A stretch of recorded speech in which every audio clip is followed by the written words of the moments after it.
Hey guys, welcome back to Ranger Survival and Fieldcraft. I'm Andrew, and what I have for you today is a look at the Long Range Surveillance Survival Kit setup. Stand by. All right, guys, welcome back. So we're going to go over that Long Range Surveillance Survival Kit. I found this in FM 7-93, I believe. It's the LERS manual, and it talks about everything from planning to organization to communications to serve sites, hide sites, concealment, tracking, all that good stuff. A really good open source publication that you can take a look at, and that's where I found this survival kit, and it's going to have a lot of hallmarks of other military survival kits, which is why I thought it's good. Plus, if you're in the military, you're not going to reinvent the wheel. You're just going to steal somebody else, twist it a little bit, make it your own, and then publish that as a kit as well. So good job, Army. All right, really quick before we get started, I just wanted to say sorry for all the tabletop discussions. I don't like these as much as skill videos or going out camping and doing all that kind of stuff. I would rather do that, get my hands dirty. I do think it's beneficial, however, to look at old survival manuals, different kits, put them together, and then take a look at how they function and kind of the purpose behind those kits. I think that's interesting. However, I use these videos as more of a convenience for me because I'm in that transition period from my old job to my new job. Real talk, I resigned from the active duty, and I'm leaving active duty after about 17 years, and I'm going to transfer to the active guard back in my home state, in my home unit, my hometown, with all of my home soldiers, and I'm going to give back the rest of my military career, whatever that is, to my home unit. And I think that's a fitting end for any military service member, is to give back to the people and the organization and the community that made you. And so that's what I'm going to do, and that's kind of the transition period, and that kind of explains why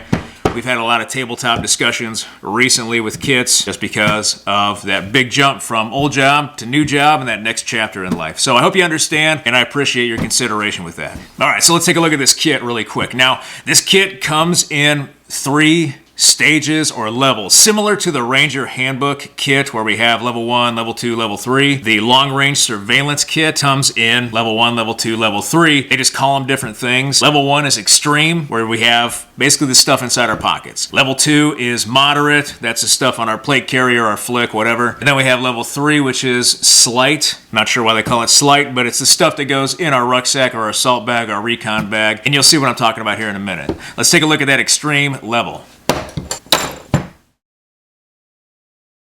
All right, so here's our level 1 Extreme Survival Kit, just stuff that's in your pockets. These things are quoted in the manual as being earned by the observer team member, whoever that is, or however they do it. I would assume that these things are probably given to individuals as part of survival training or even as tryouts. LERS units have a lot of tryouts where they pull from everybody in the division, and they all get to try out, keep the best obviously, and then they get to go through survival training, attempt to go to SEER school and all that good stuff. And this is stuff that they're going to be taught to carry in their pockets. Now, the first thing is just going to be a basic utility knife. This is just that Ranger 110. We can open it with one hand. Use this to process game, cut different materials, everything we need it to. Just a simple utility knife like that. We then have a wrist compass. This is good enough to keep on our wrist, give us basic cardinal directions. If this is all we have, we don't have anything else, and we still understand our evasion plan of action, we can move along our survival corridor from designated recovery area to designated recovery area and keep just a basic north, south, east, west, follow it as closely as possible to that next recovery area using different terrain elements, whether it's mountaintops, hilltops, valleys, ravines, whatever we can see. Recognize those terrain features and then continue to move toward our recovery area while we make progress toward the forward line of troops and try to get picked up by friendly forces. The closer we get to the FLOT, or the forward line of troops, the closer we get to recovery. And so something like this, handy to have, takes up 0 space, just right there on the watch.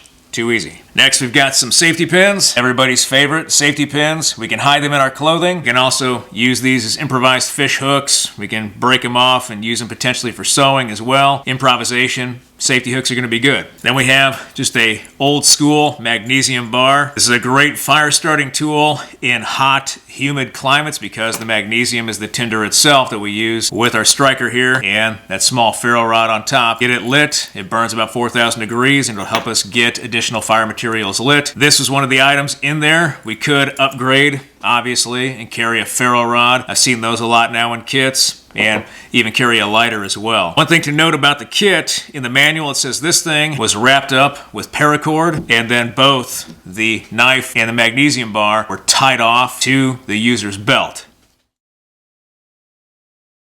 All All right, so level 2 is going to be on our plate carrier, on our flick, load-bearing equipment, whatever. It could also go in our pockets, I guess. And that's just going to be a small tin kit or a pouch kit, something that's going to hold the main contents of our kit. And then we're going to have some sort of large cutting tool that calls for a bayonet style tool for the Lurse teams.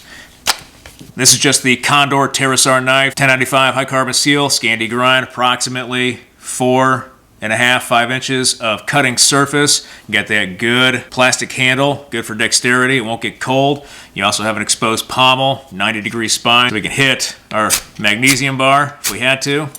Get a fire going with this, an exposed pommel, so we could use this for breaking open nuts or whatever. But just a simple bushcraft knife like this, we could add to our kit as that fixed blade main knife that goes with our moderate kit.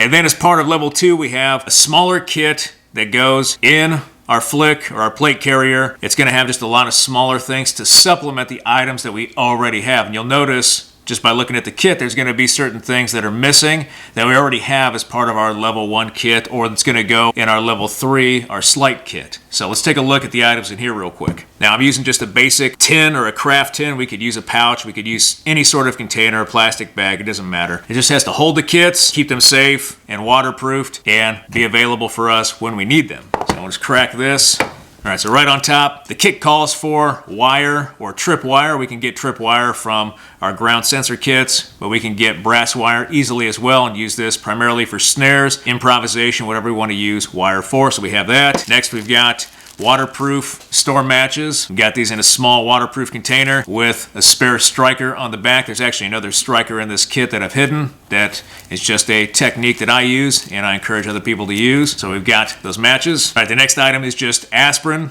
Medications in a survival situation, especially in escape and evasion, we're going to get bumps and bruises, so it's good to have just a little bit of headache reliever or pain reliever with us to help make things just a little bit more bearable. Next, we've got a small bag of fishing lures, hooks and sinkers. So this would be one of our primary fishing kit items. These are going to be great, especially if we move toward water in different areas and we have to resupply. There's a great example in the Lurse manual of a survival corridor and the time distance analysis, moving from flash to bang on the X all the way back to the forward line of troops and then reintegration or recovery. And the fact that traveling distances are calculated in kilometers, but they're also calculated in time that it would take that team to move from one point to another. And so the example says that from the point of X, where the compromise happens, all the way back to recovery is about 18 days. They planned for 18 days of evasion, potential evasion, with multiple recovery areas along the way, but they eventually had to move back into the FLOT, or the forward line of troops, to be recovered. So that's 18 days. You already don't have much food or much water, so carrying a small fishing kit like this means that you can stop at a water source, secure the area, attempt to fish, and get a meal to help feed yourself so you can continue evasion, which is why these are important.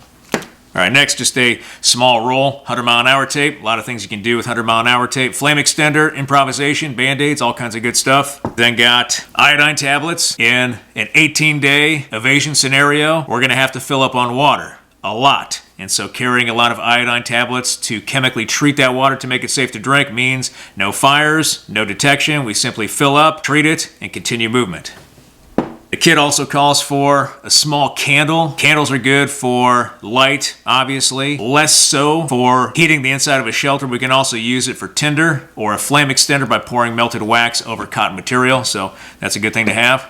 All right, so we've got all that stuff. Next, we've got floss. It's a small roll of floss. Obviously a hygiene tool. We could use it for improvisation as fishing line, potentially. We could also use it for suturing with needles if we had to. Floss is a really strong material, so it's easy, cheap to acquire, and easy to find, so we can throw that in our kit as well if we have to replace it from the contents we already have. Next, we've got paracord. It calls for a 6-foot hank of just type 3 paracord. This is a rather large, bulky item to shove in a tin. We would rather want to go with something like Kevlar cordage or some sort of micro cord or even type 1 paracord where it's very thin. But the point with this is that we have cordage, the sheath itself, and then the guts inside that we can use for fishing, use for traps, use for improvisation, clothing repair, a lot of different uses. with just a small 6-foot hank of paracord. Plus, this paracord doesn't have to go in the tin. We can just throw it in our pocket and then replace it with something else in here as well, just to save space in this small container. But it also acts as a cushion for stuff like a glass bottle of iodine tablets. Next, we've got a water bag. This is just that Whirl-Pak bag, 32 ounce, 1 quart, 1 liter bag we can use in conjunction with our iodine tablets right here. 2 tablets for 1 quart. Treat that water, make it safe to drink, consume it. We can collapse this back down and put it back in our tin when we're not using it, get it out, fill up on water, hydrate, and then continue the process until we make it back to recovery. And then next we have just a small little tape sachet. This is going to have our sewing needles, it's going to have some safety pins, it's going to have some fishing hooks and smaller items that we're going to use for survival. And you can see right there, we tape everything flat. It doesn't take up much room. And we have large needles, small needles, safety pins, hooks, large and small hooks that we can use for every survival task we can use these things for. So we get this out, grab a hook, go fishing, get this out, grab a safety pin to repair clothing or hold it together, grab the sewing needles, and then maybe our floss, sew our clothing back up, or suture. Got everything right there in a nice, neat package. It's a good technique. All right, that next item is going to be a survival mirror, so we can use the sun's rays to reflect light and hopefully alert search and rescue. This is very thin, as you can see, and it's metal, so we can bang it around if we need to, and it's not going to break on us. Plus, on the back, we still have instructions, but we also have another striker for our matches. So in case our first striker is compromised somehow, we have another striker right here on the back of our survival mirror. Good technique right there. And that is the final item for our moderate kit, level 2, that goes on our flick, on our plate carrier, in our load-bearing equipment for survival. All right, so that's the level 2 kit. Now let's look at that level 3 kit, that slight kit, as it's termed in the LERS manual. And this is where that kit kind of does its own thing. Now, the first item it calls for is just a poncho. A poncho for shelter, wet weather gear. We can improvise a lot of things with ponchos. In fact, I got a video using a poncho 10 different ways. That can do everything from shelter to acting as a flotation device or building a raft, a way to collect water, all that good stuff. Plus, with a poncho and then a couple other items in our level 3 slight kit, we can still accomplish that long-range surveillance mission, conducting observations while evading at the same time, because we can use this combined with that 550 cord that goes in our level 3 kit, extra stuff, to create just a surface hide site with natural materials, and then observe while we continue to escape and evade, collecting information and being able to communicate that and report that back once we are recovered. Then you heard me talk about 550 cord in that slight kit, or that level 3. It calls for about 20 feet of paracord. A good technique is we can use this paracord again with our poncho, dig into the earth a little bit, or find suitable terrain where we can use this cordage to act as a net over top of our hide site, and then lay the poncho over top, and then pile in debris, natural material, conceal and camouflage that site while we're in there so we can still observe. We can also get some rest as well. So we got paracord, a lot of uses for paracord. Next, it calls for a whoopee or a poncho liner, the single greatest military invention ever. Just a poncho liner blanket. This goes with our shelter, so we can use this to get warm with that poncho, create a shelter, or even a Ranger burrito, roll up, get some sleep. Or we could pack just a small patrol bag where we have our patrol sleeping bag as well as a bivvy to get into and out of, get some sleep that way while we're out there escaping and evading or doing LERS missions.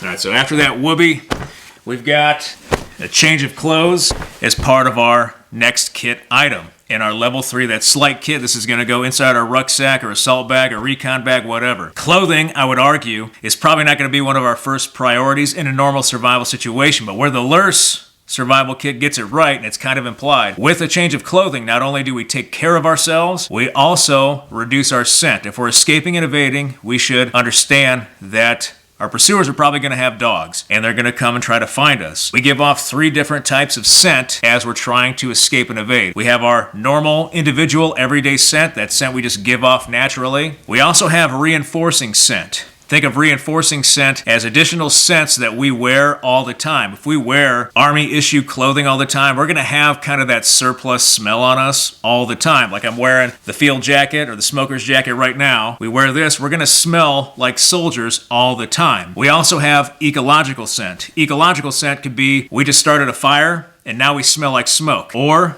we're digging into the earth, and that fresh earth is going to get all over our clothing, and we're going to smell like that fresh earth. Dogs pick up on that very easily. Their scent, or the power of smell, is 900 times greater than a human's. And so they're going to smell all of that, every single scent. I used to run dogs in Afghanistan, detection dogs finding bombs. In running these dogs, we learned that they could pick up on every type of scent. We called it the soup theory, where you walk into a kitchen, somebody's making soup, all the ingredients are in the pot, and it's on a low simmer. That dog can smell every single ingredient in that soup. The beef, the carrots, the potatoes, the beef stock, onions, garlic, salt, pepper, everything. They can smell everything. So with our individual reinforcing and ecological scents that we have on us, those dogs are going to be able to actually identify us, and they're going to be able to smell us from a long way off. So having clothing that we can change into will help reduce ecological scent, it will help reduce individual scent, and it may even help reduce some of those reinforcing scents that we have, whether it's from fire or cleaning fish that we just caught with our kit we're trying to clean up. Having a change of clothing will help reduce that so we can escape and evade more effectively, and we're less detectable, at least by our scent, for a short period of time. So that helps. So we have clothing. And then the last thing it called for was some sort of water filter. Now they specify in the kit that it should be some sort of pump action, and the assumption is that that pump action water filter is for the entire team. You're usually running 4, 5, 6-man observation LRRS teams in individual areas. And so you want to have some sort of group water filter everybody can use, and that would be cross-loaded. Maybe 1 or 2 people in the team will actually carry that. Other people can carry individual filters, or everybody can carry just a small individual filter. We have just a basic life straw that we can use. You want to make sure to blow the water back out of this thing after you use it. Otherwise, it's going to grow mold in here and it'll be all nasty.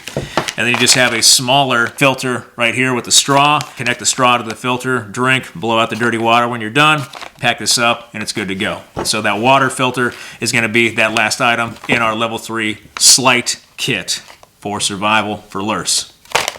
And that is the entirety of the LRRS survival kit from the manual. You'll notice that these kit levels, there's not a lot of cross-loading. Maybe in level 1 and level 2 with cutting tools and some cordage, but in level 3, it's just very basic survival items, water and shelter, and then some change of clothing so we can continue to evade and escape. And that's exactly how it's meant to be. It's meant to be small, and all 3 levels kind of work together to give one single survival package. But in the event we have to drop our rucksack, we still have items in our level 1 and level 2 that we can use to survive and move back to a recovery area and eventually get picked up. So a good kit for a very specific group of soldier. Anyway, guys, just another down and dirty video today. I really hope you liked this video. If you did like this video, hit that like button, hit that subscribe button, leave me a comment in the comment section. I always appreciate your feedback. I want to thank you guys for everything you do for me, for this channel, for your likes, your views, your subscriptions, your comments, your feedback, and your shares. And I'll be back with another video as soon as I can. Thanks.